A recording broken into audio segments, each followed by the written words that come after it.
प्रधानमंत्री नरेंद्र मोदी ने गुरुवार को अपने आवास पर राष्ट्रीय जनतांत्रिक गठबंधन यानी कि एनडीए के सांसदों और वरिष्ठ नेताओं के साथ एक विशेष रात्रि भोज की मेजबानी की। यह आयोजन केवल एक औपचारिक मुलाकात नहीं था, बल्कि केंद्र सरकार और उसके सहयोगी दलों के बीच संवाद, रणनीति और आगामी राजनीतिक चुनौतियों के सामूहिक समाधान का मंच बनकर उभरा। पीएम मोदी ने इस अवसर पर देश की विकास यात्रा को और अधिक सशक्त बनाने का संकल्प दोहराते हुए कहा कि एनडीए परिवार, सुशासन, राष्ट्रीय विकास और क्षेत्रीय आकांक्षाओं की साझा प्रतिबद्धता का प्रतीक है। उन्होंने सोशल मीडिया पर लिखा, हम मिलकर आने वाले वर्षों में देश की विकास यात्रा को सशक्त बनाते रहेंगे।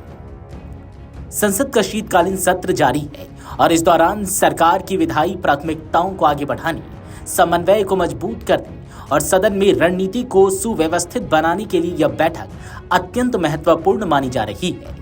प्रधानमंत्री आवास पर पहुंच रहे सांसदों के स्वागत के साथ ही यह साफ दिखा कि यह केवल सत्रीय तालमेल नहीं, बल्कि राजनीतिक तौर पर एक बड़े संदेश का मंच था।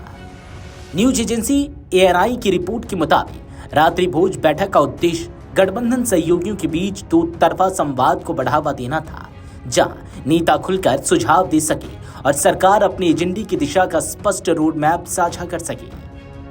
चर्चा में केंद्र सरकार की प्रमुख विधायी योजना, चल रही सत्र की प्राथमिकताओं और एनडीए के व्यापक राजनीतिक एजेंडे पर भी बात हुई। इसके अलावा बैठक में 5 राज्यों पश्चिम बंगाल, तमिलनाडु, असम, केरल और पंजाब में आगामी विधानसभा चुनावों के लिए रणनीतिक तैयारी पर भी विचार विमर्श की उम्मीद जताई गई। विशेष रूप से पश्चिम बंगाल और असम को लेकर एनडीए की रणनीति को इस बैठक का अहम हिस्सा माना जा रहा है। बैठक में केंद्रीय मंत्रियों, एनडीए के वरिष्ठ नेताओं, सांसदों और सहयोगी दलों के प्रमुख प्रतिनिधियों ने हिस्सा लिया। भाजपा नेता अनुराग ठाकुर ने इस विशेष रात्रि भोज के लिए प्रधानमंत्री का आभार व्यक्त करते हुए कहा कि बिहार में ऐतिहासिक जीत के बाद यह उत्साहजनक मौका है। उन्होंने आत्मविश्वास जताया कि अगला बड़ा जश्न 2026 के पश्चिम बंगाल विधानसभा चुनाव में एनडीए की जीत के बाद मनाया जाएगा। अनुराग ठाकुर ने दावा किया कि प्रधानमंत्री का संवाद कौशल और जनता से जुड़ने की उनकी शैली एनडीए को राजनीतिक तौर पर अलग पहचान देती है।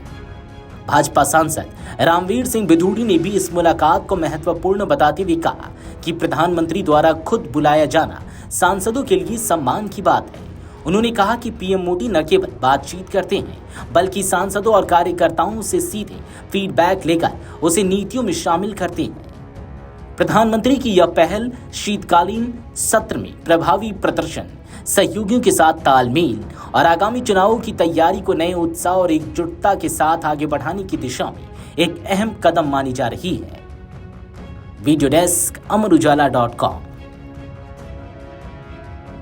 अगर आप ये वीडियो YouTube पर देख रहे हैं तो हमारे चैनल को सब्सक्राइब कर बेल आइकन दबाएं और Facebook पर देख रहे हैं तो हमारे पेज को लाइक करें।